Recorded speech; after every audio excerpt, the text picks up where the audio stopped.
Volume.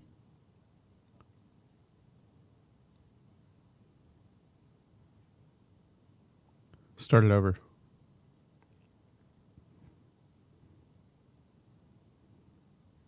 Can't hear it.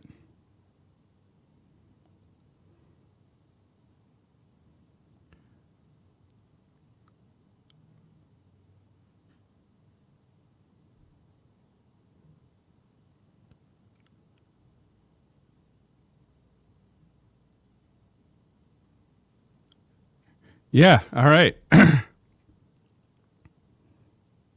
Make sure you figure that out. Hey everyone. Good morning. We always start with the video, but this morning it's just not working out, and that's okay. Maybe it wasn't meant to work out, Jarrett. Yeah. Sometimes I think about that. Sometimes things just don't work out, and they're because God wanted us to go in a different direction. So, I was thinking as I was in church last night, and Jared, are we on camera? I got a text saying you're not on camera. Yeah, I see your background. It's like you're a ghost today. Oh, something's freezing up. That's what's going on. Maybe we need to just refresh the browser here, Darius.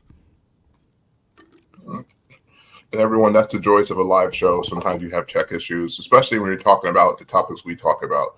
We talk about conservative values. We talk about loving the Lord. So sometimes we have, as you would say, the powers to be will just try to stop us from getting our information out. But we can't let them. That's why we're so adamant about having you guys share your voices and share the 511 story. I just want to shout out everyone who tunes in all the time. Shout out to Brock. And here you go, Mike is back. Hey guys, yeah. Yesterday I was just gone 6-7 times. Never happened before, but guys, when you're sharing God's message, sometimes the devil attacks you in all sorts of different ways. That's right. And good morning to all of our audience out there. And we're starting a rough morning, so we're gonna figure this out. We took care of some of those tech issues yesterday. We're gonna have to troubleshoot some of this morning, or after later today, guys. But I felt like I wanted to share with you just something from the heart, and we go in different directions during this segment of the show. I guess you call it a segment. Really, it's just me sharing whatever's on my mind for that day or wherever I felt like God's leading me. But today I feel like just kind of sharing something that God was speaking to me last night as I'm standing in church, worshiping God. And I had a moment of really feeling a refreshed connection to the Lord. And I was thinking about just all the things God had given me. And so I'm sitting there with my brother by my side, my little brother, who we've been praying for 20 years for that moment that he would be worshiping next to me. And I mentioned this the other day because this is kind of a newer thing, but it's profound, at least to me, that he was there. My wife leading us in worship from stage, and having a woman of God who loves God with all of her heart and loves her family secondly to that. Having my son, because they had junior high and high school, because it was family night, join us in the sanctuary. Knowing that I have kids that not only love God with childlike faith, love God with all of their heart, they have their own personal relationship with the Lord. And they've seen God move and heard God speak in mine and my wife's lives in profound ways, but on a personal level for them in ways as well. And I realized, I don't have everything, but I have everything I could ever ask for or ever want. I have a brother who's with me in an actual blood brother, because I have lots of brothers. Some of you guys watching this are my brothers in Christ. But my actual blood brother standing next to me worshiping God with his family. I have my kids worshiping and loving God. I have my wife leading the entire congregation into worship. And I don't say any of this to brag. I say this because I want to share with you guys what a life surrendered to Christ and to God looks like. What the blessings are from living in such a way. And I've been fortunate enough to, I wouldn't say be raised in church, but I've been fortunate enough to have been in church for much of my life on my own decision. I have parents who also are saved and worship God as well. But I realize that I'm not perfect. I'm far from it. And God knows that I'm not perfect, and that's why he sent his son to die for us. That's why he sent his son to hang on a tree for every single one of us here, Jarrett, I, the rest of the team here at 511, and every single one of you guys watching. But at the same time, I do get up and make a point to submit my life to God, even when I mess up. And that's all he asks, is that we get up and we keep going. We keep going. We keep striving to serve. So I just want to make a point to say how grateful I am. And I think that's one of the most important things we can do in life and as believers is show our gratitude, live a life of gratitude. Because the truth is, every single thing that I have in this life has come from God. My wife, my kids, my home, my car, and there's a God story behind every single one of them. Every single one of the things that I have.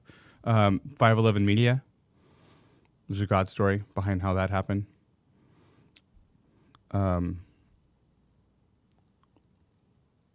God will do tremendous things in your life if you just put him first. And I'm not trying to preach at you guys. What I'm trying to say is, if you're like me and you're someone who's been in church for 30 years, or if you're like my brother and you're someone who's just come back to church, God can restore all of it, and God can give you tremendous blessings. And I want that so badly for every single one of you guys, every single one of my team members, and also every single one of you guys watching.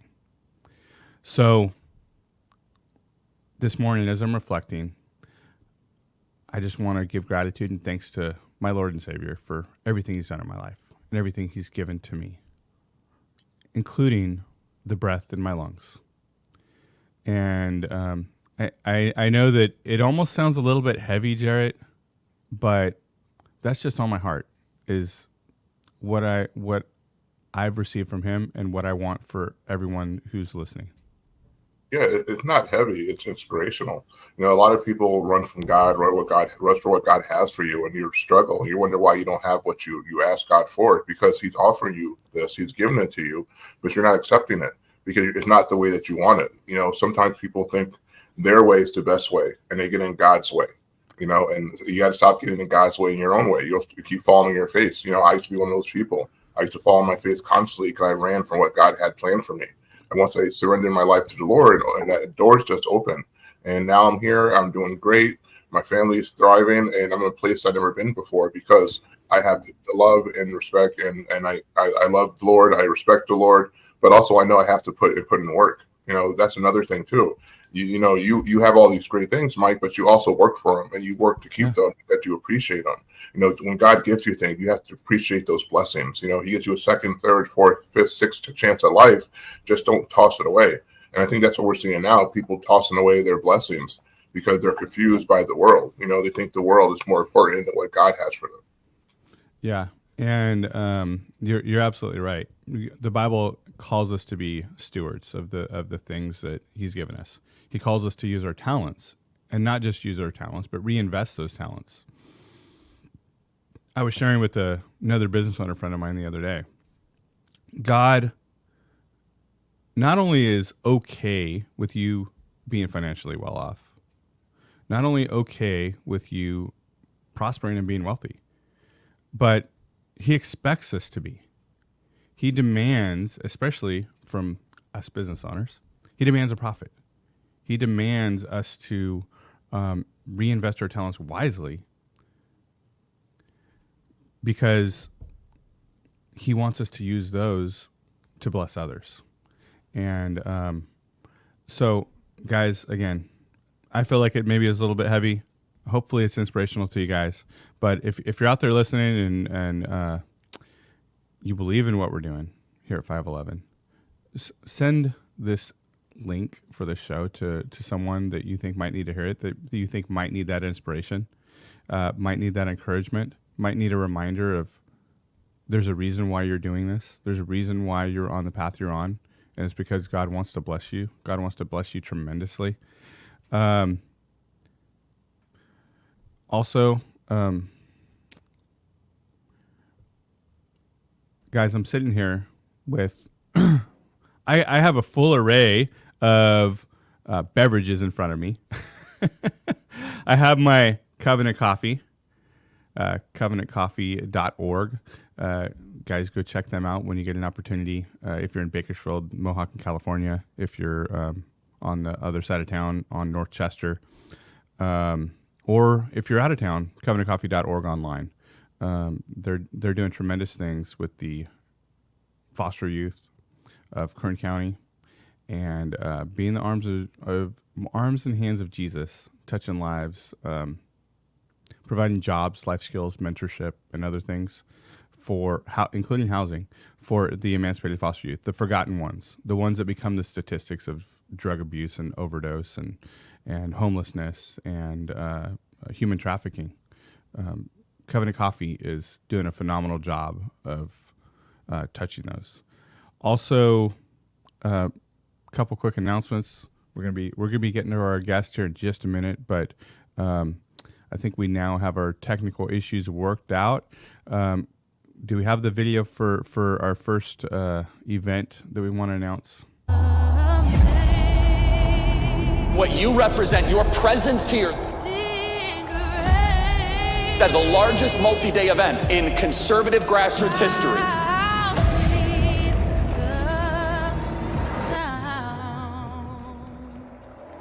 Is a message that will be heard by these people. Phoenix, Arizona, people from all over the country. It's quite remarkable because it brings everybody One of together. my favorite of the year. Energy, let us want you to see it.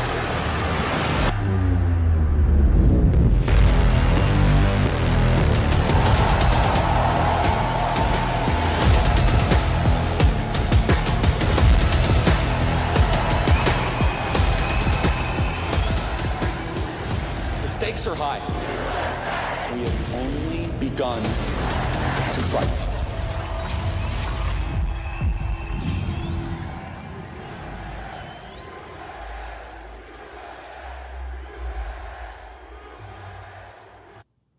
So, guys, AmFest in Phoenix, Arizona, December 19th through the 22nd. And I don't think I've said this before, but Turning Point USA, who is one of 511's biggest supporters, by the way, is doing some awesome things on the ground. And you know what stuck out to me, Jarrett, that didn't stick out to me before watching that video, because I've seen that video, at least a couple dozen times. Grassroots activism. Charlie started the whole organization through grassroots activism. And that's where the elections happen. That's where politics happens, is at the local level. All politics is local. And guys, Turning Point is doing some big things. And I know, Jared, you know more about this than even I do. But they're doing some, and I just got invited to another event they're doing over in Arizona next week. I don't know if it's a public event or not, but they're doing everything they can. Really, I truly believe because Charlie loves Jesus, and he wants to push really morality back into American society. So, guys, go check it out. I think you guys are going to love the event. December 19th through the 22nd. I'll be there. Jared will be there. Renata will be there. I believe our guest will be there. And many other of our friends and extended 511 family. You guys don't want to miss it. It's going to be a great time. I believe in celebration of victory. So, Jared. Yep. And speaking of grassroots, guys, the top Black conservative grassroots organization in the country, Blexit, is having a night of faith, September 14th in Philadelphia, Pennsylvania, at In Delight Church. It's going to be an amazing event. We're going to have Pierre Wilson, Madeline Montgomery, Madeline Brame. Also, we're going to have Pastor Lorenzo Sewell. You saw him at the RNC. I mean, it's going to be an amazing, family-friendly, free event. There'll be some great food, some amazing praise and worship.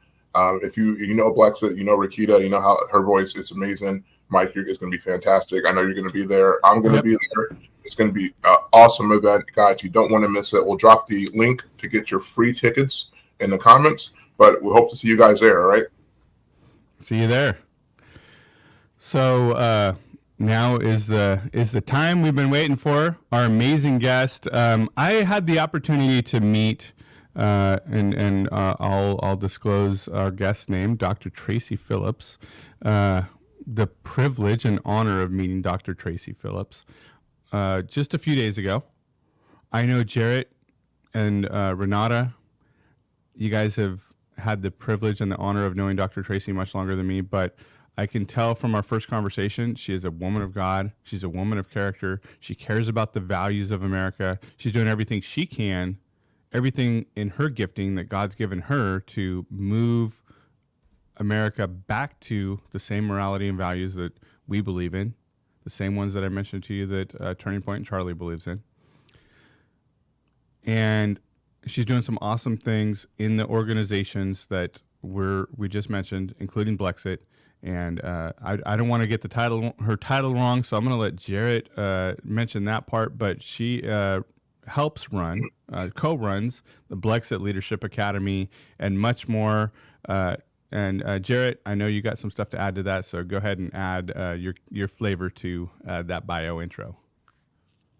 So, guys, Dr. Tracey Phillips has earned a PhD in counseling education and supervision from Regent University and a certificate in higher education from Harvard University. She is a licensed social worker and certified grant specialist. She's been teaching and counseling for over 19 years. Dr. Phillips is also the founder of Right Vision Consulting, LLC, where she provides nonprofit leadership training, as well as personal, career, and life coaching to her clients, many of whom are professional, minority women, first responders, military personnel, and clergy. For the last 2 years, Dr. Phillips had enjoyed her role as the education project manager for Blexit Education, powered by TPUSA, where she developed culturally and socially relevant training and courses with the goal of building leaders for service inside and outside of Blexit. On a personal note, Dr. Tracey is amazing, a good friend. She's the one that taught me all about traveling and all about going to Universal Studios. And also, in many times in my times of need, she was there, when I lost my dad or just going through things. She's been a real support, and she does it out of the kindness of her heart. So I'm extremely happy to have one of my favorite people on our show today, Dr. Tracey Phillips. Hi, Jared. Hi, Mike. Oh my gosh, you guys have me in tears. I just want to let you know. I'm not joking. I'm sitting here like, don't cry. Thank you. Well, that was not our goal. We should make a secret goal, Jared, just to make all of our guests cry from now on. Okay, I'm okay. Yeah, it's a privilege and an honor to be here with you, Dr. Tracey. We love what you're doing. The impact you're making. I don't think most people realize the impact you're making, and I know you do much more. But just in the Blexit world alone, the impact that group makes, I think, is just incredibly important. And I don't even fully realize, and we have a pretty close partnership with Pierre and the rest of the team over there at Blexit.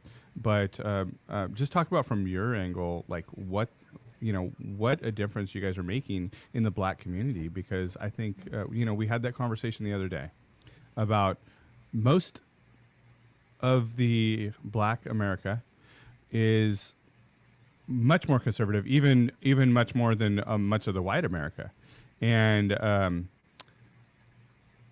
you guys are helping to awaken people's eyes, and really, ultimately, as Pierre likes to put it, and I love the way he phrases it, help them get off of the liberal Democrat plantation. Yeah, and get all, really, for me, it's getting out of the victimhood mindset. That's one of the biggest challenges you and I kind of talked about. So let me talk about Brexit first. So basically, we're not that old. Brexit's only been around since about 2017, 2018. And now we're in, I think, 47, 48 states in the United States. We have chapters. That is huge growth. I've been working in nonprofits for about 20 years, actually over 20 years. I've never seen that much growth in such a short period of time. And when I say we have chapters, I mean active. I mean on the ground in the minority communities and serving those communities, doing things that some of these bigger, more better known organizations wouldn't even think of doing. We had, for example, I'll give you I used to be a regional manager in Northeast region, and one of my states was New York. And Madeline Brain, who's going to be at Night of Faith, is she's the chapter president for the New York chapter, and she's a woman on fire. You need to get her on this show too. But I think we're working on that, aren't we, Jerry? I hope so. She's amazing. But as her state director last year, around this time last year, she went out and she found an organization that had a truckload, and I mean like a Mack truckload full of outerwear, coats, hats, scarves. Her and her team went out in the streets of New York in the poorest communities and set up a Brexit table, and literally just distributed those to the community. And these are brand new. These were still in their packages. And she had so many left over. She was able to give some to the Philadelphia chapter, to the Pennsylvania chapter, to the New Jersey chapter, to go out into these communities that are already feeling marginalized, feeling like they don't have any voice at a time in the Northeast where the weather is turning cold, and literally stay out on the streets for hours, just giving out outerwear to whoever came by, men, women, and children, homeless, whoever, and telling them about Brexit, but also telling them about who we are and what power they have. I think that's just one very small example in all that we do. I started with Brexit almost 4 years ago. October will be 4 years. I just started out just right here in South Carolina where I live, and just helping out with Renata, actually. So doing some grassroots work here. And then they asked me because of my background, to do some leadership trainings, and that has grown. And now my trainings are on YouTube, on the Brexit channel. They're on some of them on Turning Point Faith. And I've actually had people, I had a fan encounter where someone came up to me and said, "Oh my God, I follow you." And that's never happened. I never thought that would ever happen in my life. It was a little disconcerting. I thought it was a stalker at first, but but that's just the impact. And this was a young Black female at a college where she was basically marginalized from her own people. And so she started working with Turning Point, and she was, and it was a predominantly white institution. And she said, we sat and talked for about an hour. And she said that following Brexit and my videos have really helped her to feel strong, independent, and give her, just make her feel like she's not alone. So if that's what we're doing, I'm there for it. Oh, I love it. Yeah, that's fantastic. Jared, I know that you've done stuff directly with Dr. Tracey. So would love for you to chime in here. Oh, yeah, I have. I think we started around the same time, Brexit, just around the same time. And then, Dr. Tracey's been phenomenal. She was my supervisor. We were regionals together. We've been boots on the ground together, working hard to get this movement going. And it's just such a blessing. Everyone in Brexit is such strong leaders. And with people like Dr. Tracey and Pierre and Raquel, they help grow leaders too. So they find what you're good at, and they help you go into these places. You might start off as a state director, but you end up in training. Or you might start off in training and end up working side by side with Pierre, like how Wilbur did. And now he's a full-time employee with Turning Point. So, Dr. Tracey, I love that you do these trainings. I always attend them. I think they're very helpful. Can you talk a little bit about your trainings and the one you have coming up in September? I sure will. So the one I have coming up in September, we're actually partnered with Topher. Are you familiar? I know everybody here knows who Topher is, right? He's great. I love him. I did a course called Marriage Matters with him and his wife, Alicia. I wrote the course and produced it, and they were on camera, and it was amazing. But in this time, he did a video, and I'm kind of doing a training on that about the power of voting as we're, 70 just under 70 days away from the election. The power of voting and how voting is important. I am going to elaborate on that in my individual training. Oh, there it is. But I'm actually going to talk about the power of the Black vote. Because I think that, yes, voting is important for everyone. Everyone should vote. We're not telling you who to vote for. We're just saying to vote. But I think it's important for our community to understand the power that we have, the power that we've had from the beginning, that the liberal side has usurped, has abused, has used, and is still doing it.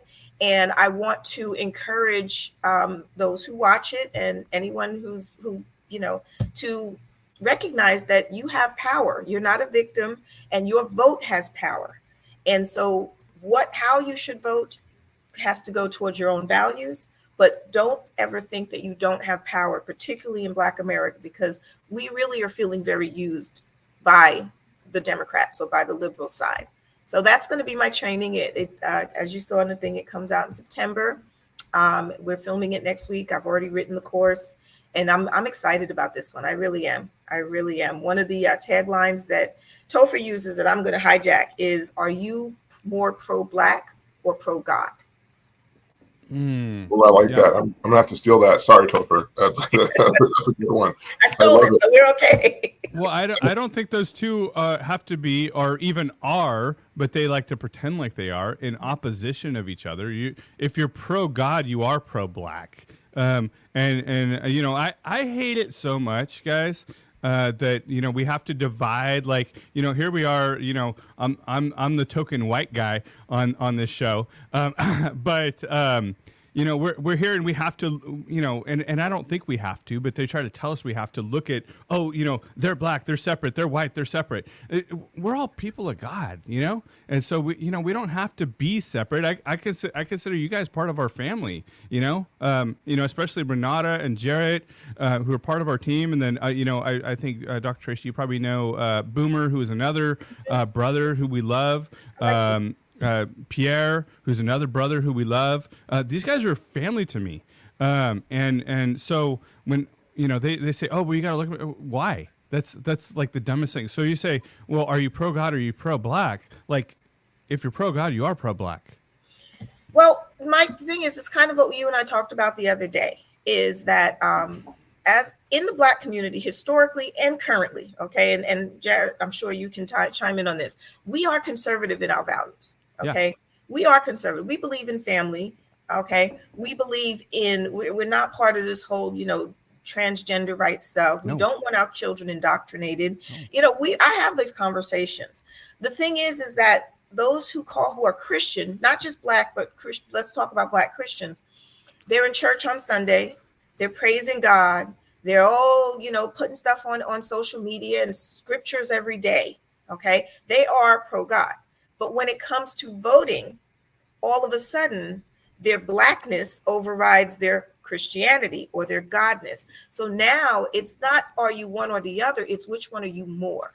Are you voting because you're more pro-Black? Are you voting Black, or are you voting your values, which are Christian values? And they are in conflict with one another. Because what happens is they'll say, oh, I don't believe in any of that stuff, but I want a Black woman in the White House. Let's not even go there. But so how are you not aligning with God? As you mentioned in your devotion earlier, everything in your life is from God. That's everything right. In your life reflects God. And that's how it should be as a Christian. If that is true, then your vote in any election should be godly values, period. Yeah. But if you're looking at, oh, well, I got to do this as a Black person, then in that moment, they are choosing to be more pro-Black than they are choosing to be pro-God. And that's where the problem comes in. Yeah. Yeah. And real quick, shout out hey, Amber, love you. That's my little sis, or my sister-in-law, but I call her my little sis. So we got to give a shout out because she's one of our biggest fans and always in support of us. But you were mentioning, I think there's an appropriate video clip to play here, because I think that the left always tries to use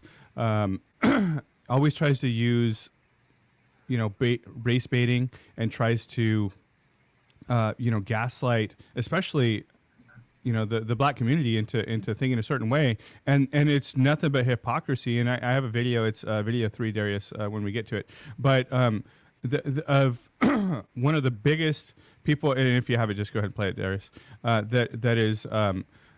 That's really gaslighting the community, saying, and who is Obama, saying that or in this case it was Michelle Obama, saying, hey, they're trying to hold you down. They're trying to keep you down, and people should only have so much. Meanwhile, she's sitting there with millions and millions of dollars in assets and real estate. And where did that come from? Correct me if I'm wrong, because I may not even understand. But I don't know or recall her ever having a job, or never have heard of it. Maybe she has, but her husband is a politician. How much money do they make? It's not in the millions, or shouldn't be, unless it's coming from other sources. She and my father didn't aspire to be wealthy. In fact, they were suspicious of folks who took more than they needed.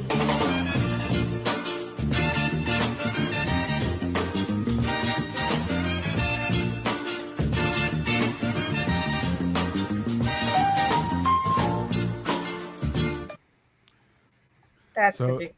Just another example of the gaslighting, right? That's what's that, $30 million in just real estate alone?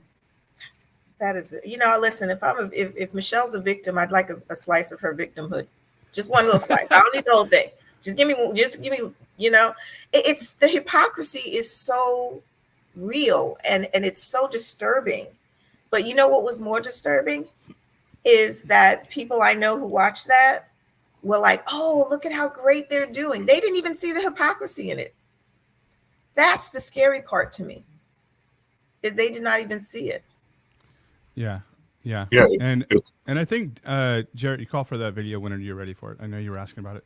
Yeah, I think it's crazy that they ignore all the policies, well, actually no policies, but they ignore their own refrigerator, they ignore their own wallets, they ignore their kids struggling, not be able to read, and like, oh, we're going to vote for this lady just because she's black or she said she's black. And it's just, the pandering is so annoying. Like when she was on the BET Awards talking about she's up in these streets, or they're not like us. And then the celebrities are co-signing it. It's like, you guys think we don't care about policy? Like you said before, black people are inherently conservative and we care about policy. But again, we're so tricked and so delusional to listen to celebrities and all these other people that we just toe the line because we're scared to get kicked off the plantation. With the gates wide open for us to walk out, we're still just tied there listening to all this nonsense. And I love this video I saw recently with tons of black women standing up saying they're not with Kamala. So I do have this question for you after the video plays. Why do you think that black women are still so tied to the Democratic Party? Because you guys are the base. You are the ones that keep the party thriving. But they're also the ones that see the most suffering from the policies. Can you roll that video? My name is Jasmine Woodson. Hi, my name is Silla. I'm Karen Watson. I'm Yolanda Johnson from Georgia. This is BB Diamond from New York City. I'm Dana Galen, and I'm from Tampa, Florida. I live in Hagerstown, Maryland. Out here in Maricopa County. Kalamazoo County, Michigan. I am a proud African immigrant living in Florida. I'm from the great state of New Jersey. I'm Angelina from Philly, and this November, I am not voting for Kamala Harris. I am not voting for Kamala Harris. I'm not voting for Kamala Harris. I am not with Kamala Harris. I am not with her. I'm not with her. I am not with Kamala Harris. I'm not with Kamala. I am not for Kamala. I am for Donald Trump. I am not with Kamala. I am not with her because she is not with me. I support President Trump and the economic policies our country experienced under his leadership as our 45th president. President Trump will support our law enforcement agencies and fund them appropriately. Donald Trump made me proud to be an American. I'm with Donald J. Trump. We need a leader who can make America great again. Trump puts Americans first, and he always will. We need Donald Trump. I and millions of other Black Americans will cast my vote for Donald J. Trump. I will proudly cast my vote for Donald J. Trump as our next president. Let's make America great again.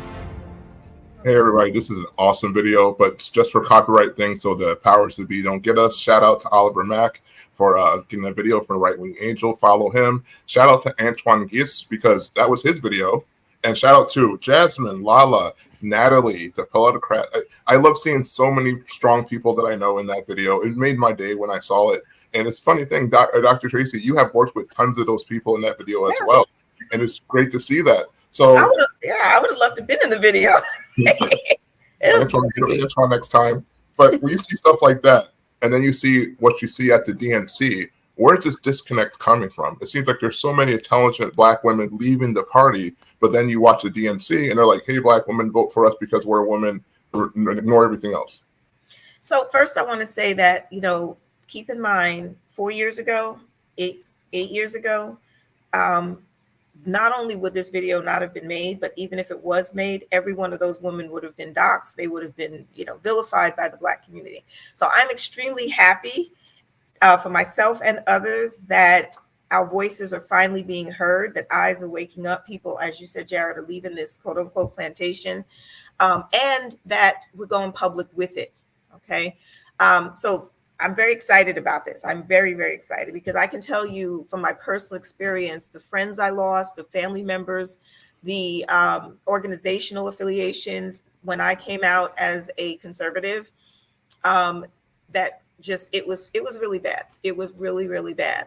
But to answer your question, I'll say this. The disconnect is cultural. The disconnect is because it's really, it's psychological. Psychologically, it's almost like a codependency is what I call it at its worst. It's a codependent relationship. Black America, Black women as a whole, and I'm going to talk about this in my training, by the way. Black women in specifically have a codependent relationship with the Democratic Party because they made us think that we need them. They made us think that they are our saviors. This started way back. It started back in 60s and in the 40s with the social welfare system where, if you need the government, we'll give you money each month. And all you have to do is everything we say, and also get rid of the Black father in the home. Because if there's a man in the home, we won't give you money. And you had so many women who had to do that, or they felt they had to do that in order to survive. Well, you have to also realize they raised their children in that environment. Their children, who would be my parents, were raised, the Democrats are going to, we get the money from the government. We need the government. We need the government. The democratic government is what they call. So here we are, decades later, and subconsciously that belief system still exists.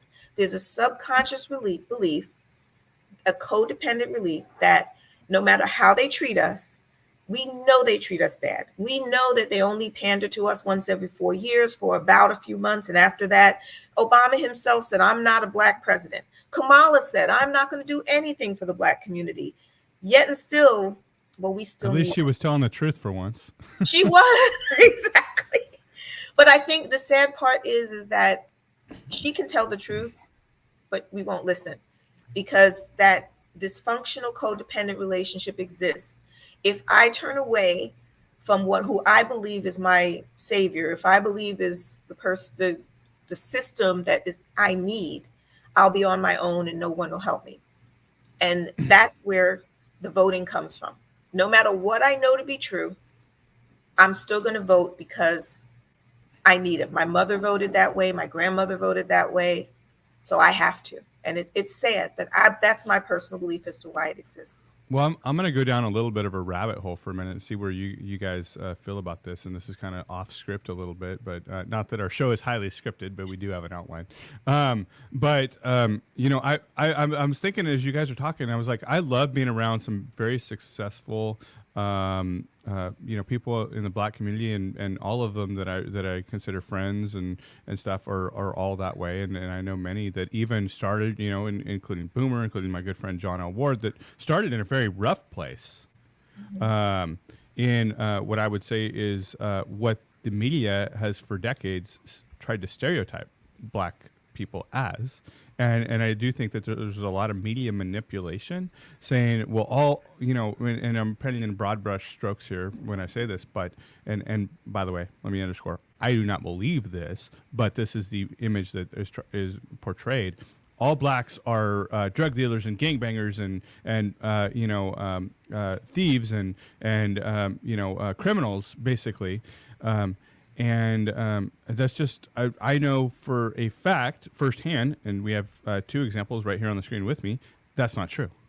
Mm-hmm. Why do you think it is that, and I know that, again, this is off script, but why do you think it is that the media has tried to push that? Because I think they push it, and the white people have one perception of it, but then I also think that it affects the Black community as well, because the Black community says, oh, this is just who we are, Yeah. Well, you already answered the media pushes that because that sells. I mean, it's all about money. The media pushes it sells. It sells newspapers. If it bleeds, it leads. Is that the term they used to use? Yeah. Uh-huh. Yeah. So anything that was violent, and then you have to think back then it was a way to keep Black Americans down by portraying us publicly in the media as everything you just mentioned, gangs, etc. But I'm gonna make some enemies right here, right now. I'm just disclaimer. Right. Okay? This is the place to do it. Okay. We actually play into that, and that's the scary part. We have got millions and millions and millions of successful, educated entrepreneurs, leaders in the Black community. Okay, yet and still, we glorify those who are the least of us. Okay. Yeah. We glorify that. Case in point, George Floyd. Exactly. We glorify that. And we lift that up from our music that we choose to listen to the behaviors of our children, the behaviors of young men. We don't even, every time someone gets shot, they go around, we're going to have a vigil in the community about violence. And people will march in force, and then everyone goes back home. The violence continues. The Black on Black crime still continues. Nothing changes. It's because we're not willing to take accountability for our own. I'm a single mother, okay? I've been a single mother. I've been divorced since my son was a year old, never remarried. My son is never been in jail, never even been arrested. He got a parking ticket once.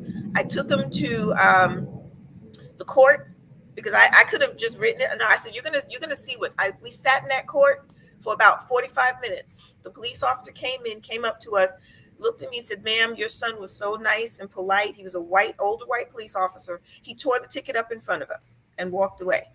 But my son, I made him sit in that courtroom for 45 minutes, and every person that came before the judge was Black, drugs, violence, fighting. When we walked out of that courtroom, and my son was about 18 at this point, he looked at me, he says, I never, ever want to see that again. I never want to do this again. And now he's 34 years old, going on 35, has never had an issue. I say that to say that we as parents, as grandparents, as community members, we have to teach our young people that they can be more than what they need to be out on the street. From the way we let our daughters dress to the way we let our sons. Every time I see a mother whose son is killed and the mother says he's a good boy, if he was a good boy, why wasn't his behind at home? Why was he out in the middle of the street in the middle of the night? You didn't know where he was. My son was home every night. I knew where he was. So I know I'm going on a tangent. Please forgive me. No, it's okay. But the thing is we allow it because we think that that's the best they can do. And I pray that's not true. I pray I'm wrong. But if I'm wrong, prove it. Make your children do better. Yeah, it's the soft bigotry or low expectations. No other culture do they say embrace your racial slur. No other culture do they say, hey guys, you're using the wrong grammar. Oh, it's fine. You'll speak Ebonics. These are things you don't see with any other culture. And they Or say, removing the SAT because it was racist.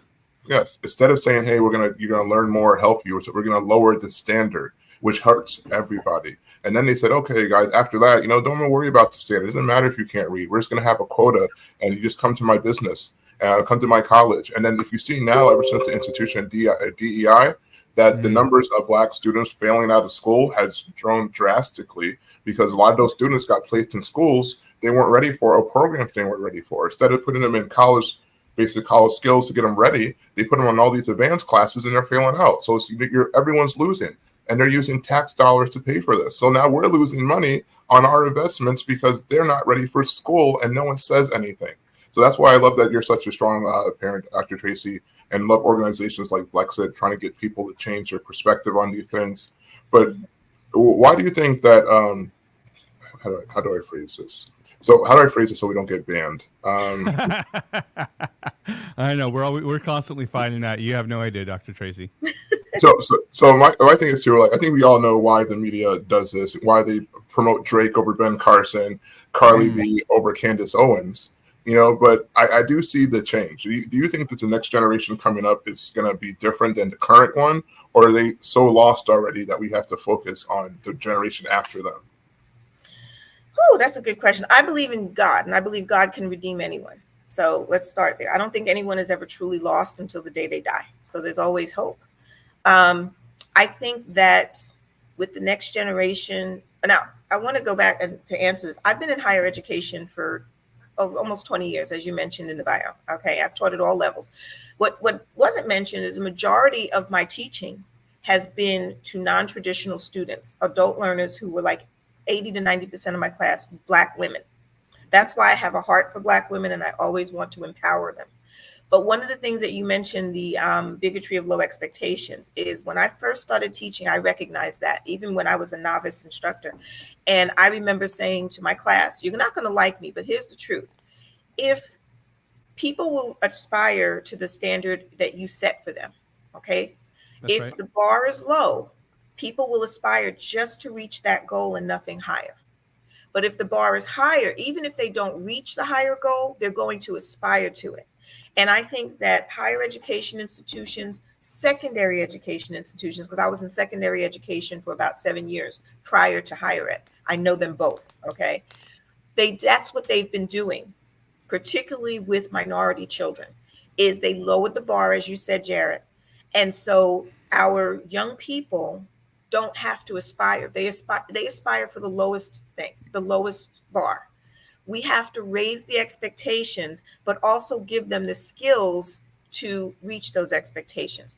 Can the next generation be saved? I believe, again, there's always hope, but it really has to fall on the adults now.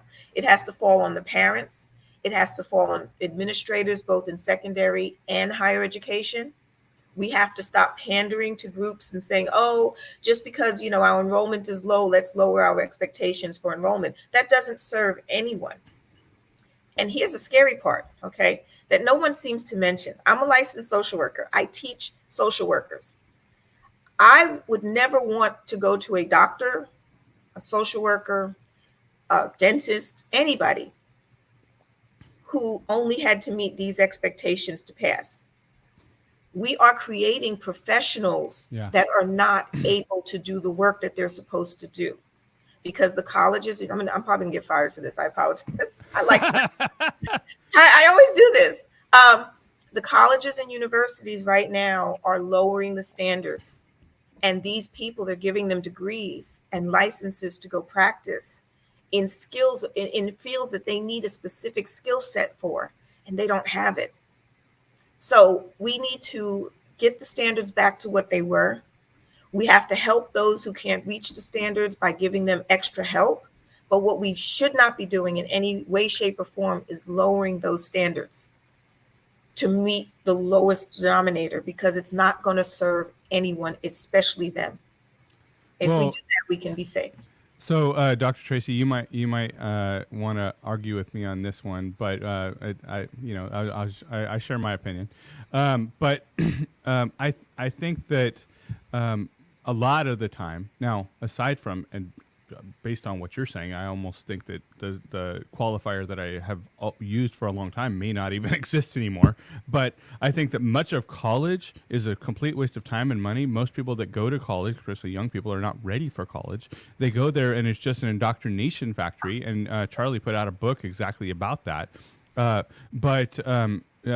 one qualifier I had is in the STEM studies. That's engineering, medicine, those things. And I know you know what those are as for our viewers.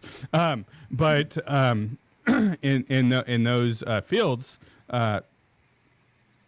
That's the one qualifier where we say, okay, well, college makes sense. But if we're lowering the standards even in those fields, then maybe college is just for nobody, and it's a complete waste of time, because we've seen people go to technical school and make far more money than people going to college, and people that go into college and graduate from college because the college degrees are a dime a dozen, and most corporations realize that they're worth nothing because all they got there was an indoctrination and not an education. And so even you've seen several of the large corporations now have removed the college requirement for their hiring as well.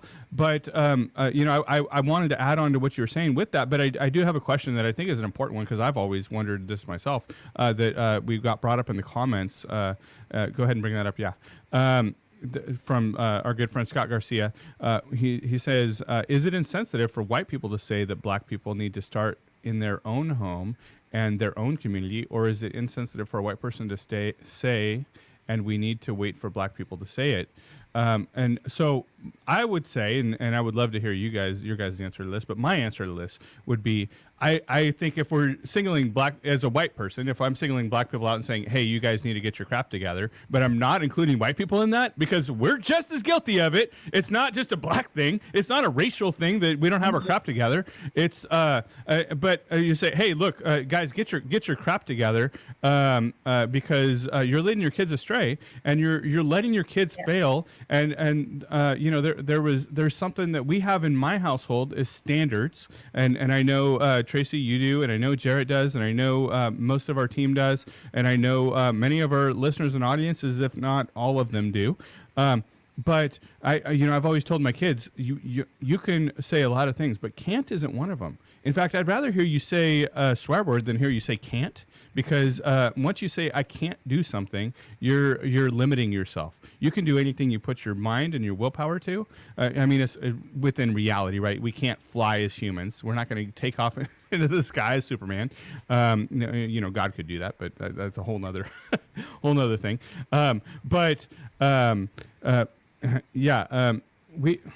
We are.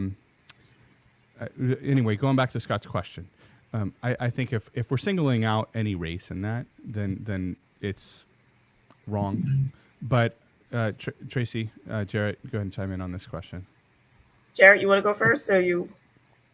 I don't think it's wrong. I think if you look at the history of civil rights, there's been people of all races who were involved, helping out. NAACP was founded by blacks, whites, Jewish people of all different backgrounds. So I think that's perfectly fine.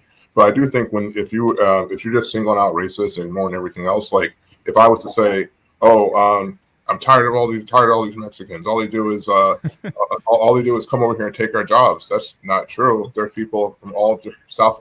Being realistic, most immigrants coming are not from Mexico. They're from South America. So that would just be me being a little biased. And again, everyone has their biases. It doesn't mean that you're racist, that you have biases, because sometimes you might not know. You might not know because you've never been around that culture. I live in a very Hasidic Jewish population. And so I'm used to their cultural things. Other people see it and they slow down because to them it's just like the Amish people. And I was just in Amish country last weekend, and I'm sitting there staring at Buggy thinking it's so cool, and they're probably thinking like, what's this guy looking at? So it's like, it's just, sometimes it's a culture shock that keeps people from saying things, but never stop speaking the truth because you're scared of what someone's going to say. And I'll say this too, a lot of times when it comes to race, and especially nowadays, if a white man or white woman to say something, sometimes a minority is going to jump on you just because they're angry about something else. They might be mad about Trump, or the media has influenced them to hate white people. So you could be saying something that is positive, they're like, oh, well, shut up, you're white, you don't know anything, right? But you can be talking to a black person who absolutely knows nothing as well, and you're just assuming the same thing Dr. Tracey, we're on full circle here, the same thing Dr. Tracey said about people smirking Kamala, because they think, quote unquote, she's black. And we can get to a whole episode about her racial background and why the black culture doesn't accept this, or issues between the black culture and the Indian culture. There's so many different things we can unpack there. But yeah, why is that a reason to vote for anybody based on their skin color? Because you're told to, because you are, like Dr. Tracey said, you are manipulated, you are brainwashed, and you think you're doing it for the culture. You're like, I'm doing this for the culture. We're gonna win. Yeah, black power, fist up. And then at the end of the day, you win nothing. It's a game where nobody wins because you're voting for nonsense. Exactly.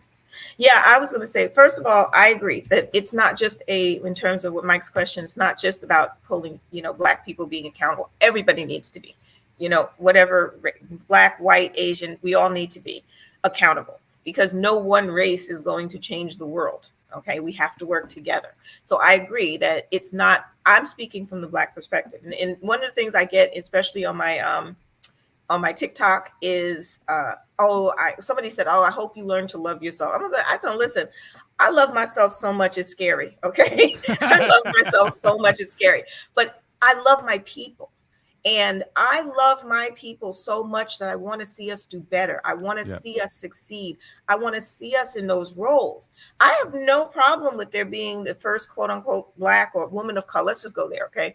The first woman of color president, as long as she's the right one. Mm-hmm. Let's have one who actually has done something. Let's have one who didn't sleep her way to the top. Let's have one who changes her mind. Everybody calls her Karma Chameleon, like the song, Let's have one who has a steady record of success, of a steady record of empowering the people around her, not putting multiple, black men in jail and laughing about it. Okay. Mm-hmm. Get the right one, and I'm all for it, as long as she follows Christian values, because I lead with my Christian faith, and anyone who calls himself a Christian must lead with their Christian faith, white, brown, yellow, green, or purple. So if it's the right one, race is not an issue. But if the only thing you're going for is the identity, then as Jared just said, you're going to end up with nothing and have no one to blame but yourself. But I agree with you, Mike, that and the person who said the comment is that we really need to standards for everyone. It's not just black community. But the reason I focused on black community is because we're doing the worst of all demographics across this country. We are doing the worst. And it was interesting because back in, I want to say it was 2012, 2013. Okay. I pulled up a statistic and it said by the year, I think it was like 2022, 2024, that Hispanics would be we would be a lower minority than the Hispanic population. And I remember I showed that article to my class at the time, and they were like, nah, that's never going to happen. Here we are. Okay. Here we are. I guarantee you at the next census, there will be more Hispanics in this country than there are. And again, nothing wrong with that if they come in legally. Okay. I have no problem with that. So, guys, I don't normally do this, but I would love to hear the two of you guys speak out to this. We got a troll in the comments saying Trump has no values. Go ahead and bring that up. Would love to hear you guys speak on this. So we don't like to bring attention to our trolls, but this one I think is worth mentioning. Oh, Doug, poor Doug. Can I take it first? Can I take it first, Dr. Tracey? Yeah, go for it. None of them do.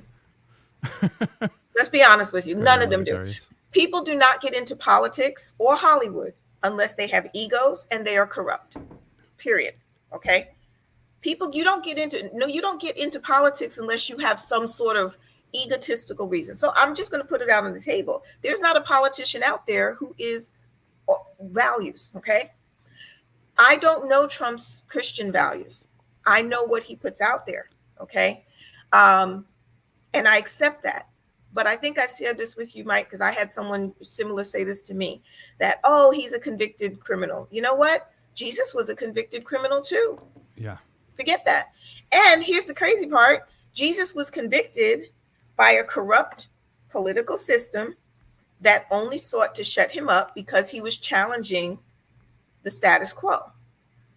So if you're looking for someone who aligns with your Christian values, Okay. And you're looking at the exterior, then you probably would have been on the side of crucifying Jesus, because that's what most of the people did, right?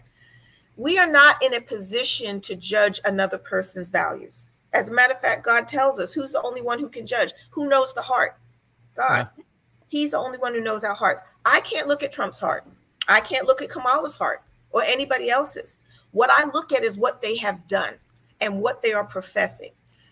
Kamala Harris. Oh, I'm sorry. One more. I just want to say this last little piece. Yeah, go for it. Kamala Harris and what's her running mate's name then? Something with a W. Walls. Walls. Whatever. Yeah. They are anti-Tim. Yeah. They are anti-Christian. They are openly anti-Christian. Yeah.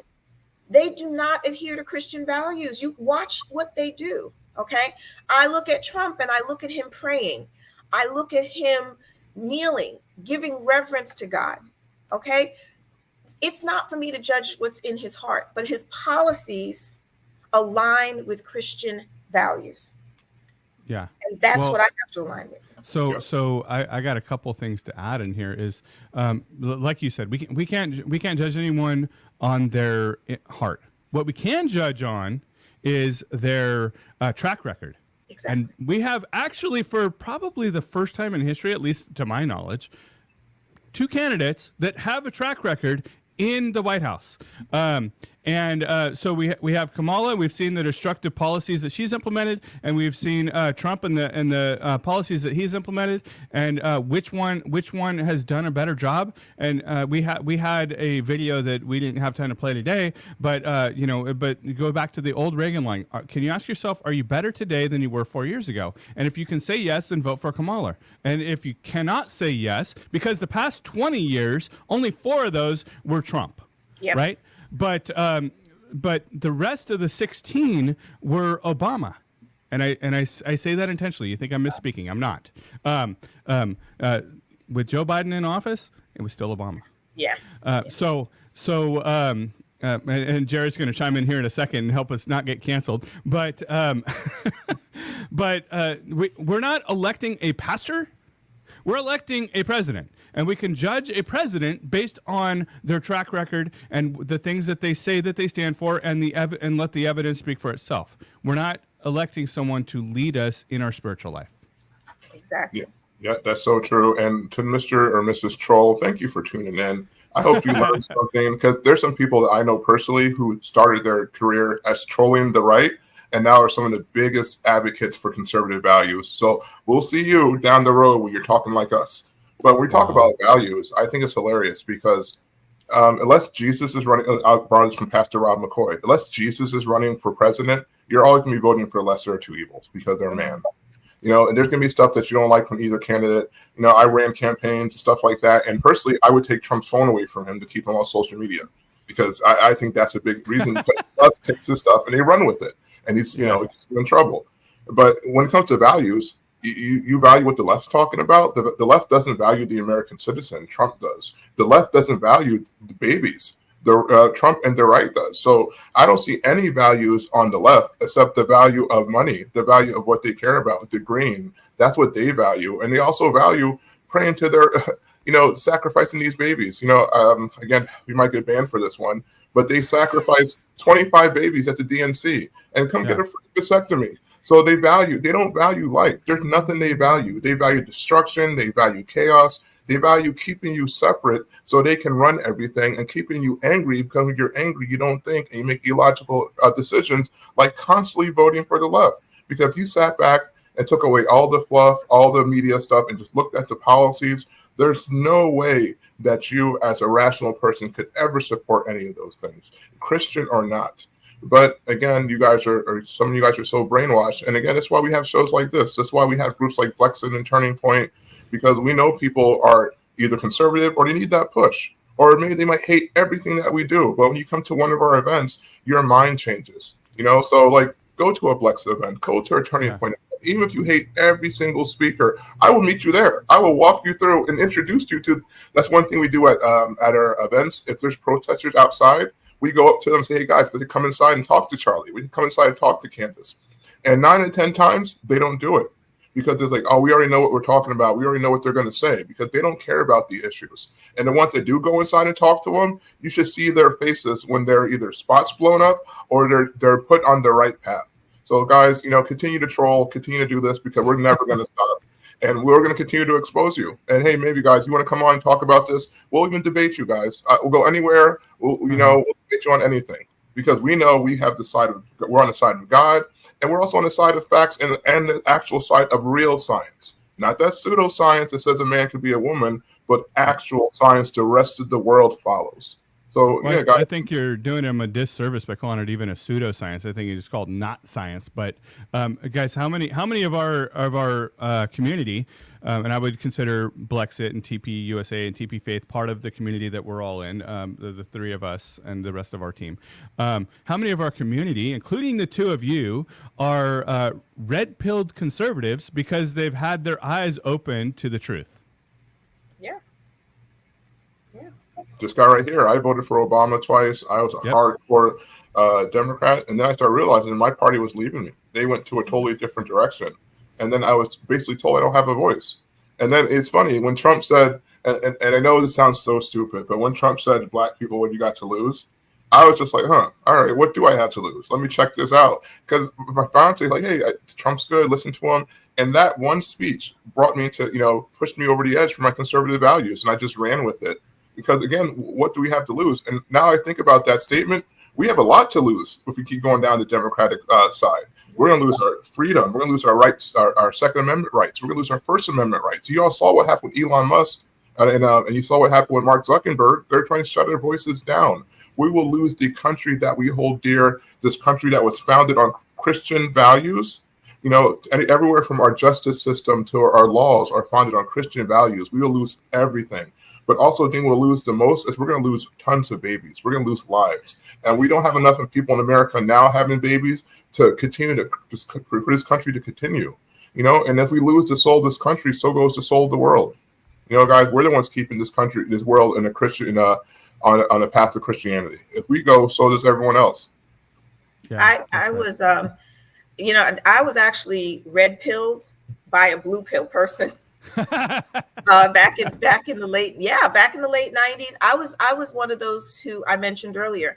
I voted Democrat for no reason whatsoever other than that's what I was told to do, and I did from 18 to whatever age. And one of my friends who still is a very, very staunch Democrat, we actually get into little debates on social media, but asked me one day, how do you choose who to vote for? And I was like, what do you mean? And he said, how do you choose who to vote for? And I said, you know what? Let me go home and think about it and pray about it. And when I did, God said, vote your values. And I started thinking, okay, what are the values? And as was mentioned, Jared mentioned before, there's never going to be a politician who every single thing they do and say aligns with you. If that's the case, you're as bad as they are, right? But God said, what are your top 3 values? What are the things that are most important to your heart? One is saving babies' lives. Okay. I'm so against abortion. It's nothing short of murder. And then I had 2 others I won't go into, but once I started realizing that I was going to vote my values, I started researching the Democrats, the left and the right. Okay. And I realized that the values on the left did not align with my values, period. So when I went back to my friend a couple of days later, I said, hey, thank you for doing that, because now I'm going to vote Republican because overwhelmingly on the 3 most important values to me politically, historically, are on the right. And I've been that way since late 90s. Yeah. So. Well, guys, there's so much more we can get into. And we're already over time. And let's bring up real quick, because I want to highlight this. Go ahead and bring up Renata's comment here. Renata's a highly valued member of our team. As a Black immigrant, I was told by Black Christians that I don't have a seat at the table because I'm voting for Donald J. Trump. And that was, yeah. And somebody, by the way, I'm gonna just I want to say this because I think I don't want anybody to get it twisted. Somebody said, "Oh, did 511 say you don't have a seat at the table?" No. She's helping me build the table. So she definitely has a seat at the table here at 511. I'm honored if I get a seat at my own table. But guys, you're going to be talking about exactly a lot of the stuff that we talked about, Tracey, in this course you're doing coming up. You guys, you need to check that out. And when you have it, Dr. Tracey, we'll make sure and share that out and share a link, and maybe we'll have you come back on and talk about it. Love this conversation. This is a great conversation. I love everything you're doing over there, Tracey. But guys, we're going to be back tomorrow. And Jared, I'm going to let you highlight our tomorrow's guest's bio, but because I know you know her much more than I do. But Valerie Miller, and I know Dr. Tracey, you know Valerie Miller as well. She's going to be on with us tomorrow, and Jared will tell you what that conversation is going to look like. Yeah, guys, Valerie Miller is awesome. She's an original OG of Blexit. She's been around, I think, since the conception. I really think she was the longest running state director as well. It's going to be a phenomenal talk. She's really funny, really laid back person, but she's highly intelligent, guys. So you definitely want to tune in for this. It's going to be one you don't want to miss. So, guys, thanks for watching. We'll be back with that tomorrow. Have a great day. For now, Tracey, loved having you here. Thank you. Thank you guys so much. See you guys later. Have a great day. God bless.